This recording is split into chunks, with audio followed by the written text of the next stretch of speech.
Okay, so Be'ezras Hashem, a little bit of a detour, only because we're supposed to start a series of shiurim on the Mittler Rebbe, Be'ezras Hashem, but I'm not quite ready to start giving the shiurim on the Mittler Rebbe yet. So what I'm going to do is share a Torah based on a tefillah. That the tefillah is one of my favorite tefillos, but the perush on this tefillah I saw many years ago. It's from Olos Ra'aya, the perush of Rav Avram Yitzchak Kohen Kook, Zchus Yagen Aleinu, the Kohen Gadol Me'achiv. And Olos Ra'aya are Torahs that are mushrash in the earlier writings of Rav Kook, where he was rooted, as he always was, in the deepest places of Kabbalah Sa'arizal and all of the tzaddikim ha'amitim. And being mamshech, as I described at length in the Reish Milan Shirim, and as well as the Torah of the Leshem, rooted, I believe, very much in the teachings of the Leshem Shbo V'Chaloma, not limited to, but rooted in, especially when it comes to the klalim that sit at the heart of the Seder Eshtalshlis. So I figured we would take some time to learn the tefillah of Adon Olam with the biur of Maran Harav, Zchus Yagen Aleinu, from Olos Ra'aya, in the osios themselves, to translate it, but to be masbir the inyanim, meaning to give the introductions necessary to understand how what Rav Kook is saying here is explicitly what the Leshem is saying in 1,000 places, and what all the tzaddikim are saying. That's not the tachlis of a shir like this. This is going to be to read Rav Kook's words on a tefillah that is so fundamental to the human experience. And again, in addition to the chidushim and the or, what we also get is that the tzaddikim themselves were seeing in the tefillah everything that we want the tefillah to truly be saying. One of the most unique things, at least from my own perspective, one of the unique things about Adon Olam is that Adon Olam begins before the creation of the world. It begins in a point of beyond. Adon Olam Hashem Malach B'Terem Kol Yitzir Nivla. Existence hasn't taken place yet. Tzimtzum hasn't taken place yet. The concept of the worlds hasn't taken place yet. It's speaking of a place before the Tzimtzum, the highest rootedness of the unity of God. But it ends, how does Adon Olam end? It ends with the deep dive into the human experiences in this world, of anxiety, of the fears that a person has when they're on the beds at night, when they come to recognize that all that exists is HaKadosh Baruch Hu. And not only that, but it's V'hu Keli, it's mine.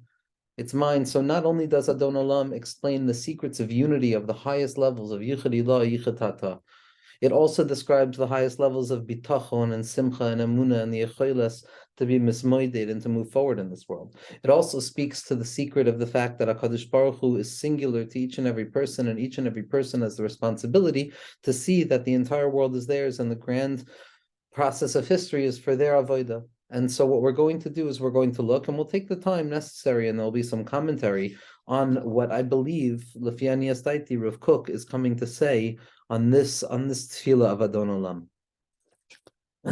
Adon Olam Hashem Malach B'Terem Kol Yitzir Nivra Le'es Nasa B'Chevtzo Kol Azay Melech Shemo Nekra. Adon Olam, HaKadosh Baruch Hu, is referred to as the master of the world, Asher Malach, who actually had a certain role of kingship, B'Terem Kol Yitzir Nivra, even prior to the fact that there was anything created, which forces us to reconsider the concept of Ein Melech B'Lo Am, and what exactly was HaKadosh Baruch Hu having kingship over, and how is it possible that there was something that HaKadosh Baruch Hu could Kavyachol have kingship over prior to the creation of anything other than godliness. All of the ideas that sit at the secret and the heart of the Eitz Chaim Kadisha from the Arizal. And at the particular point, Na'asa b'chefzo, the desire of HaKadosh Baruch Hu, the unfathomable desire, decided to allow himself to be called by the name of king, for his kingship to emerge from potentiality into actualization. And so listen to what Rav Kook is saying here. Hamelucha ha'elyona, the ascendant and supernal form of kingship, malchus ein soif b'muvan ha'elyon, the kingship of the infinite, so to speak, b'muvan ha'elyon, on the relative terms that we can understand. Hu hayecholes hamuchletes liyatzor hakol, levare hakol, levare kol, v'hayecholes hachavshit ein sofit, hamitzuya tamid bepoyel b'gvura shel maila, Hi ha'adnus ha'muchletes ha'melucha ha'amitis she'omedes l'mala mikol shem, mikol bitoy, mikol kriya, shari afshariyut ein lo kates v'tachlis, v'hayecholes ein lo gvul v'hagdara. Rav Kook, and here's going to be a free translation of the words before we go into it. Hamelucha ha'elyona, the supernal kingship, Malchus ein sof b'muvan ha'elyon, the ascendant way of understanding the concept of the kingship of the infinite.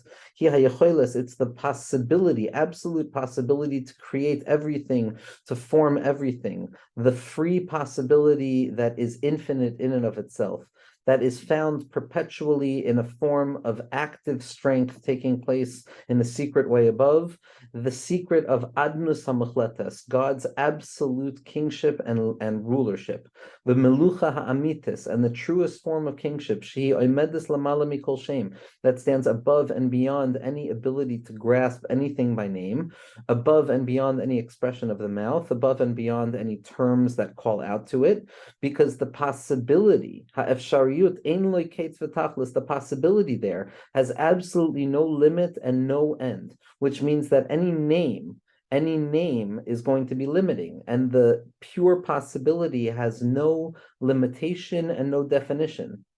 It is the hidden source of kingship that stands above, beyond the possibility of being called in the secret, concealed place of HaKadosh Baruch Hu's strength. This is the beauty and the desire of all desire, the shine of all shines, whose light of desire that is rooted above is revealed throughout the entirety of history. What Rav Kook is describing here is what the Arizal hints to, or says explicitly in the 42nd gate of Eitz Chaim, and Sharmen Beis of Eitz Chaim, where the Arizal begins to, or Rav Chaim Vital begins to reveal secrets that sit at the depth of the Eitz Chaim Kadisha, and hinting to the secrets of Maharisarug and Kabbalah of Olam Malbush.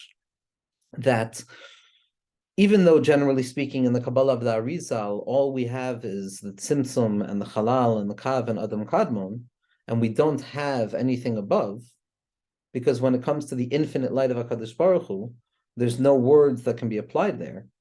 In the 42nd gate of Eitz Chaim, the Arizal hints to the fact that there's something referred to as Malchus de Ein Sof, as the potential of Malchus, the potential of rulership that exists within the infinite itself. Now, this at first glance is a theoretical heresy, because to begin to apply some possibility of limitation or measurement in that place is to already transgress all of the warnings and all of the affirmations that in the end of the day, the infinite is infinite without any limitation whatsoever, infinite in all matters of infinitude. And the only possible way of ever coming to terms with grasping anything is coming to that place where we recognize what we can't grasp whatsoever, and we live in the silence of not grasping. But over here, by applying a concept of malchus, the ein sof kavyachol, that there is a malchus, which is considered the beginning of the emergence from potential into actualization, the application of a concept of malchus, which we tend to see only much later on in the space of or ein sof kavyachol, is a very difficult thing. So what it forces a person to do is reconsider the nature of or ein sof.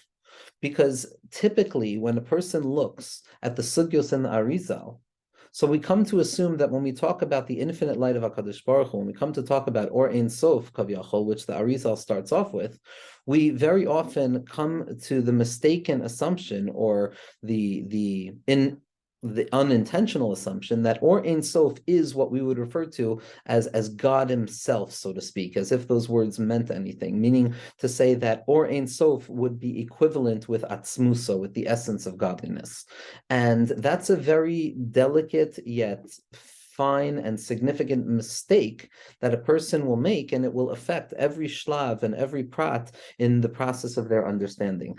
Because when the Arizal is speaking, and when all of the tzaddikim are speaking, when the Torah is speaking, it's always already speaking from a place of limitation. It's always already rooted one step below the absolute infinite essence of something, of HaKadosh Baruch Hu, in whatever sense that language would make sense.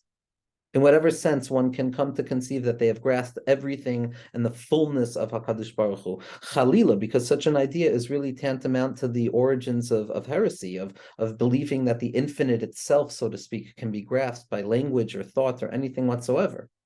And so, Or Ein Sof, it's very important, and we saw this mafurish in the Leshem, and it's obviously mafurish in the Arizal, and in the Ramak, and in all of the Tzadikim, and all of the Rishonim, that be'emes, Or Ein Sof, the beginning of our conversation about HaKadosh Baruch Hu, The beginning of our conversation about Hashem's revelation in this world is always already just an or. It's just a light. It's an expression of an essence that, yes, and this is important, the essence remains everywhere at every moment, and there's absolutely nothing other than HaKadosh Baruch Hu b'chvoido u'va'atzmo, and kula kaima kiloi chashive, and kula kaima loi chashive, on every single darga. It's not a question as to whether HaKadosh Baruch Hu's essence, so to speak, whatever that might mean, has any more presence or less presence. That's not the question. That's all that there's ever been. And that's all that there ever will be. But the question here is the language that we allow ourselves to use in terms of graspability. Because when a person comes to feel that Or Ein Sof, which is just a ha'ara, which is just a ziv, which is just a possible expression in an element of finitude, in spite of the fact that it's infinite in and of itself on every level of infinitude, it is not atzmus chas v'shalom, it's already a gilui.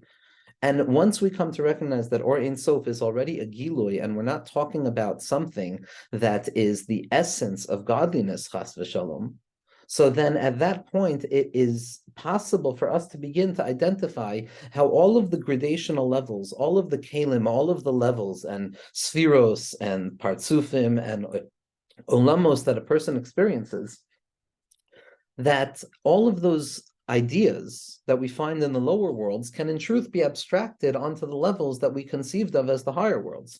Because if a person assumes that Or Ein Sof is the end all be all and the essence of godliness, so to speak, as if a person who grasps it in one way or another is a person who has grasped everything, who has reached some stage of completion. So then it is usher in every aspect of Isur and prohibited on every level of prohibition, theoretical and philosophically destructive, to say or begin to intimate the possibility of gradations and ideas and stages that exist in Or Ein Sof, that exist in those levels that we typically consider as fully and unlimited and unbridledly immeasurable in their infinitude. But when we come to realize that even the highest level that we can ever possibly come to in the system of our understanding, the Or Ein Sof, is ultimately just an expression that comes from an infinite essence of HaKadosh Baruch Hu that always perpetually remains out of grasp, so then what we come to realize is that the levels that we experience down here in all of their manifoldness can be abstracted, hapshata v'od hapshata, back up to their original source where those ideas begin to exist in a way of non-existence, obviously. A person has to be very delicate in the language they use here. It exists, but in a virtual way that the roots and the beginningness and the origins and the potency towards what will eventually express itself as limitation is already found within the Or Ein Sof itself. This is the whole tachlis.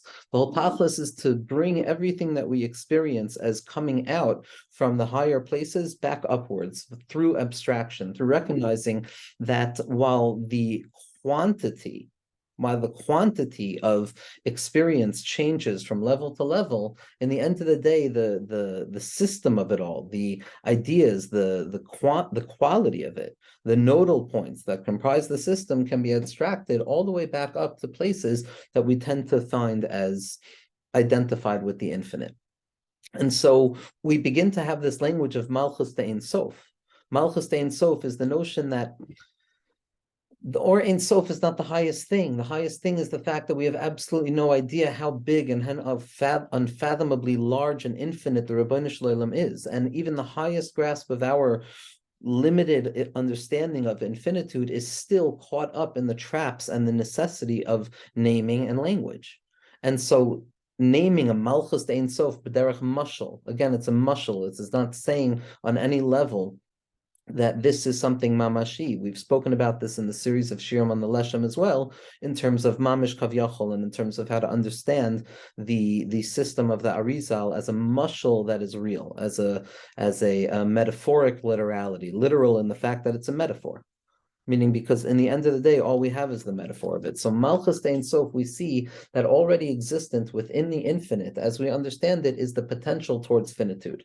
And what this brings us back up to, aside from opening our minds and allowing us to be less afraid about the mistakes or the things that we come to understand in our experience in searching for the Pnimius of Pnimius HaTorah, because if a person thinks that when we're talking about Or Ein Sof, we're talking about a Kadosh Baruch Hu b'chavaydu v'atzmo in some strange, impossible way to even begin to describe.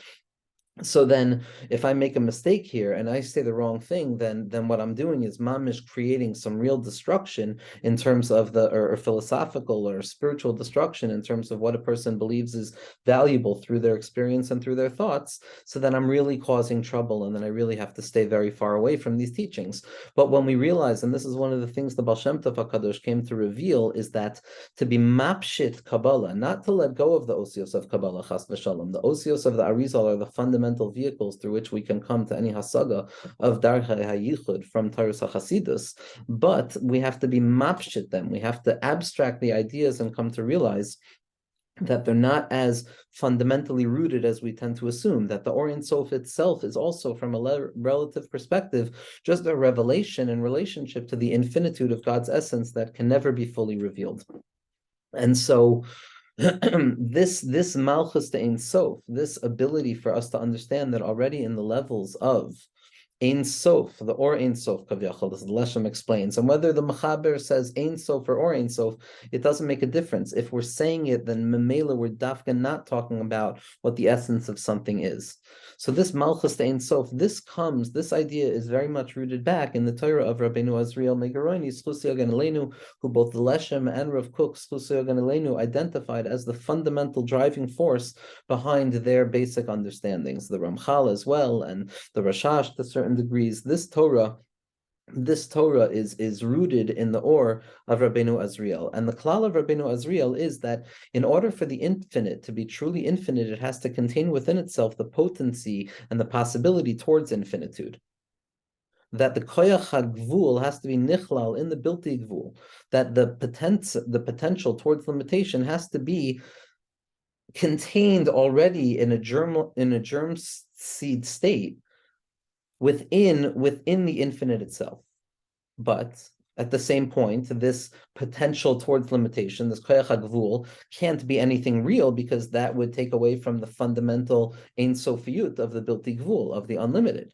So the answer that Rabbeinu Azriel is masbir is that it's a koyach hagvul bilti gvul, beli gvul, meaning that the potency towards limitation, or the shape, or the eventual emergent properties of the shape of existence that will eventually take place, they already exist in a way of non-existence in terms of our basic understanding within the infinite itself.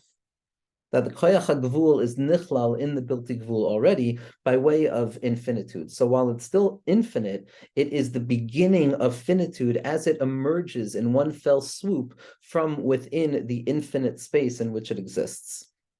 Now, obviously, this koyach hagvul, this malchus to Ein Sof, does not have any identifiable name, as it is still submerged and saturated within the infinite space of the bilti gvul, or Ein Sof. Right, the malchus is not oila b'shem. The koyach hagvul is not oila b'shem, because shraga b'tahira mayahani. What value is there for a candle when the sunlight is shining? The fact that the sunlight is shining does not negate the fact that there is some level of non-existent existence to the candle in the space of the luminary, in the space of the sun. But what it means is that it is no longer identifiable. One can no longer discern the distinction. So Adon Olam Asher Malach B'Terem Kol Yitzir Nivra means that HaKadosh Baruch Hu on a certain level already had the potential to be king even prior to the possibility of him being king. Because B'derech Klal we only say Ein Melech B'lei Am. That's the tachlis of Brias HaOlam, that HaKadosh Baruch Hu needs creation in order to be king. But Be'emes, like the tzaddikim say, even that rule is a rule that HaKadosh Baruch Hu has created, because HaKadosh Baruch Hu could be Melech without an Am as well, as we say in Adon Olam every day. Adon Olam Asher Malach B'Terem Kol Yitzir Nivra. Adon Olam, you were already king, because in the states of pure potential of the infinite light, there still exists the beginningness of gradations, the shayresh of the shayresh of the shayresh of the shayresh of the kalim, in a way that is not a true existence. in a way that is not a true existence. It's the language of Metzias she'ena b'Metzias. It's a non-real entity, but it does not stop from being something that is real to a certain degree. And that Malchus Ein Sof, when the Baal HaTanya was trying to refine his language so much to be able to identify this delicate place of the beginningness of the manifestation of limitation from within the space of the unlimited. And again, we're safe here because the unlimited here is the Or Ein Sof, and is the Or Ein Sof integrally connected on every darga to the Or of Atzmusi Yisparach, whatever that might mean? Avada, because everything is, and what could not be, what could fathomably not be rooted in, subsumed by, saturated with, filled with, surrounded by the infinite essence of HaKadosh Baruch Hu. That never moves, that never changes, that's unchangeable in every possible expression of unchangeability.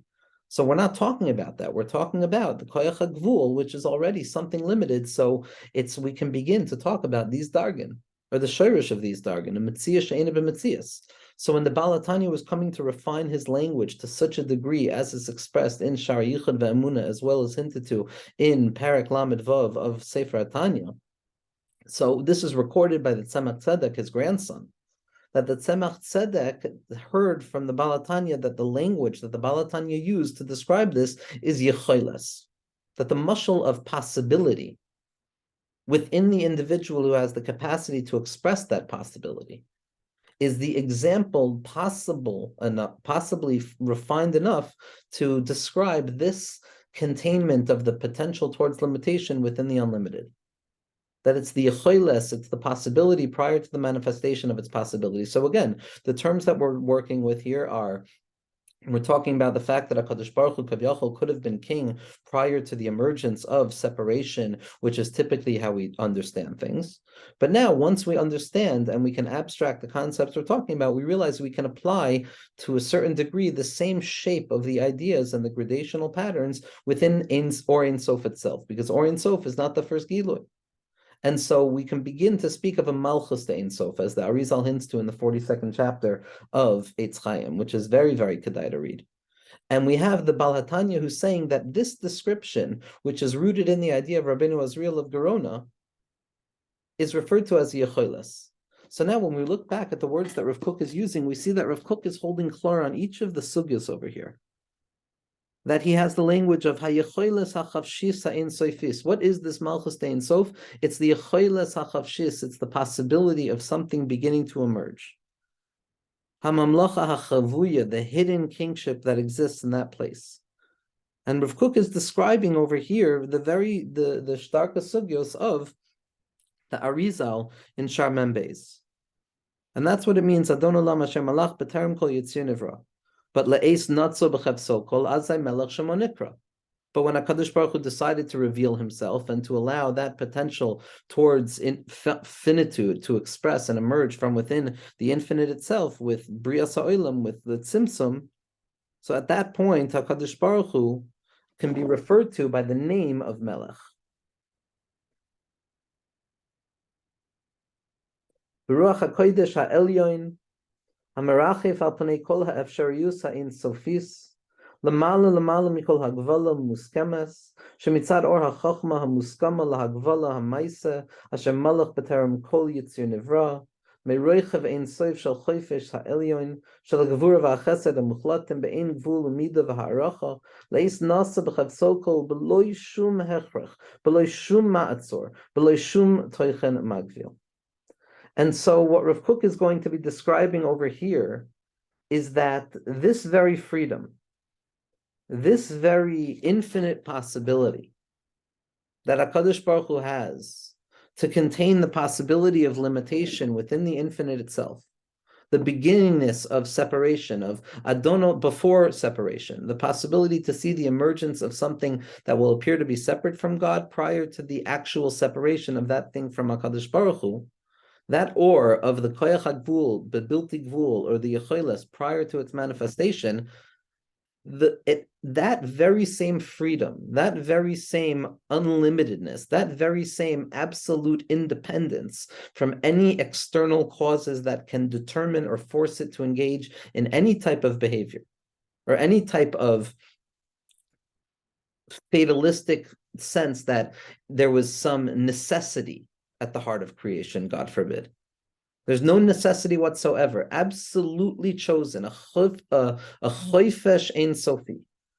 That decision, that beginningness to allow that light of the koyach hagvul to begin to emerge outside of the infinite, it is not behechrich from any force external to it. It is not dependent on anything. It is totally in a chayfetz and a ratzon belitam, the unfathomability of why HaKadosh Baruch Hu wanted to create the world.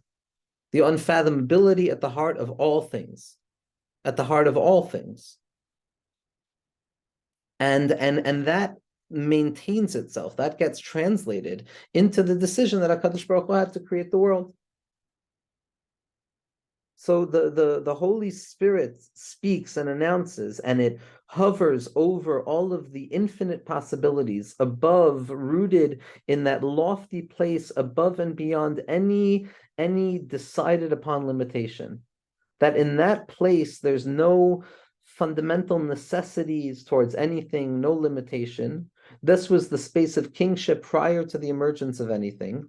And from the width and the elongation of that infinite freedom that is rooted above, which is contained with of chesed and gevura in their absolute forms, without any separation, without any measurement, without any limitation, at the moment that the desire emerged without any external or internal motivations, without any blockages, without any limited content, or hahavaya, the light of life, the light of existence, hamofia b'tor eis, mofia b'tor chayfetz gamkein.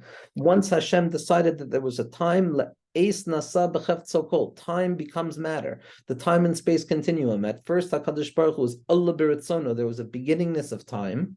There was a nekuda of haschalas hazman in a nekuda form, and that memela extends itself into a shape, into a chayfetz. La'eis nasa, in the beginningness of tzimtzum, there was a hisoirus mineu bay, through a chayfetz, that there should be the emergence of something that is the possibility of time. And time functionally and fundamentally gives birth to a chayfetz, both to desire and to the objectification of things, which is time and space. This is what happens once the koyach hagvul begins to rumble itself out of the infinite, when the malchus Ein Sof begins to emerge externally, and where the potential towards limitation begins to emerge out of the unlimited in its possible form. It comes with a freedom of absolute desire, v'asiyasa asiyas kolhi, and its action creates everything. The hakol hazeh ke'einhu nechshav l'gabe hakol ha'elyon. And this emergence of kingship, this yitzia of the koyach hagvul, this emergence of malchus Ein Sof in the form of the tzimtzum that we know, and the emergence of what we refer to as HaKadosh Baruch Hu in a way that is related to us, this is everything. The koyach hagvul, as it begins to emerge out of the infinite, the malchus Ein Sof, the highest level of HaKadosh Baruch Hu's revelation to us, this is everything. Hakol, it contains all possibility. But, says Rav Kook, it is nothing in relative position to the everything that it just emerged out of. That the koyach hagvul that is now identifiable as something that begins to appear as the burgeoning potential of that which appears to be separation and finitude, is in truth considered absolutely finite in relationship to the infinite space of the koyach hagvul, with the koyach habilti gvul, or the Ein Sof itself, without any malchus or without any limitation. V'hakol hu ke'einhu nechshav l'gabe hakol ha'elyon. It's considered in a relative form as absolutely nothing in relationship to the all, or the all-containing somethingness that it comes from. Shel ha'hamlocha ha'chavuya. It's nothing compared to that hidden form of malchus prior to the creation of the world. Shel terem kol yitzir nevra, of the koyach hagvul prior to its emergence, of the echelis prior to its emergence. Umikol makom hakol hu mutam lahadar hamalchus ein sofis. But in truth, this is exactly how it should be, that it should emerge out of the infinite. Asher rak azay melech shemo nikra. because then there's the possibility of being called by name. That's the chiddush of Bria. V'gam azay melech shemo nikra. And then also he's still going to be called king. The emergence is not going to lose one iota of the kingship. Kloimar shehu hoylech b'hamshacha meuchedes mamalchus ha'in soifis hachavuya mirov pliyasa. That the emergence of existence, the emergence of Malchus Ein Sof, is perpetually connected, is perpetually unified with the infinite Malchus that existed prior to its emergence, Hachavuya Merov Pliyasa, that perpetually remains hidden as a result of its Pliya, this Lashon of Pliya, of the Pele Elyon, of the impossibility of understanding, of the Raz Demehem Nusa that the Balatanya speaks about, the impossibility of understanding the secret of Koyach HaGvul Bebilti Gvul and Bilti Bul B'Koyach, the impossibility of measurement that is immeasurable, the impossibility of finitude emerging out of the infinite while still maintaining its essential stamp of infinitude. This secret of Yichud is a pliya, peladas mimeni. It's a secret that can't be understood, and the only way to understand it is ba'oifen shel b'mufla mimcha al tidrosh. That you want to understand the mufla, it has to be by way of al tidrosh, of understanding that you can't reach there. It's by way of b'derech hashlila. It's a pliya, like the Ramah says by Asher Yotzer, mafli la'asher shemakash ruchni begashmi, which is a language that's very shaykh to the Rishonim, especially to Rabbeinu Azriel. V'gam b'bnei toichen simtzuma b'tavnes kol b'yitziras yitzurim b'poyel u'b'maisa hamayrim al uzois neiroisoi yuval habitoy lizbol asatoya v'atoichen hameir b'hagolis kvoida mirosha es habitoy lios melech shemoy nekra. And what Rav Kook is saying here also, and this is rooted in what the Arizal is masbir as the first time for the creation of the world, that HaKadosh Baruch Hu has a desire, Kavyachol, to be Megala, these Toyarim, these names that he can be called by, so to speak. B'chol karenu elav. That when we call out these names of Kutsh B'richim, when we refer to HaKadosh Baruch Hu as a Melech, it's a love, it's immediately towards HaKadosh Baruch Hu, like Chazal say, a love v'loy l'midosav. But as we understand that it's never a love miyad, a person can go to a love, but rather it's a love b'derech midosav. We reach HaKadosh Baruch Hu's essence by way of the expressions of HaKadosh Baruch Hu, but we never stop moving or grasping expressions, because all there is expressions, because a person can't be masig the thing itself. But the expression is a fundamental expression in the sense that when one touches it, they're grasping the thing that it is expressing. Like the Baal Shem Tov teaches in the name of the Rishonim, HaToifetz chelek min ha'etzem toifetz etz ha'etzem kulo. Even though the Or Ein Sof is a gilui, and this malchus that was chavui in HaKadosh Baruch Hu Kavyachol was hidden beforehand, as it emerges out, once again, it maintains and it expresses itself in its fullness, Be'ezras Hashem. And so when we're dealing with limitation, when we're dealing with this worldliness, we're also touching the deepest place of B'terem Kol Yitzir Nivra, that the Malchus down here is a reflection of the Malchus above, that the Malchus below is a reflection of the Malchus Ein Sof, which is the Yecholos of creation. And at that point, we can now begin to speak about it. We can now begin to refer to it. We can now begin to call it by its name, and we can say that HaKadosh Baruch Hu, you are King, Be'ezras Hashem.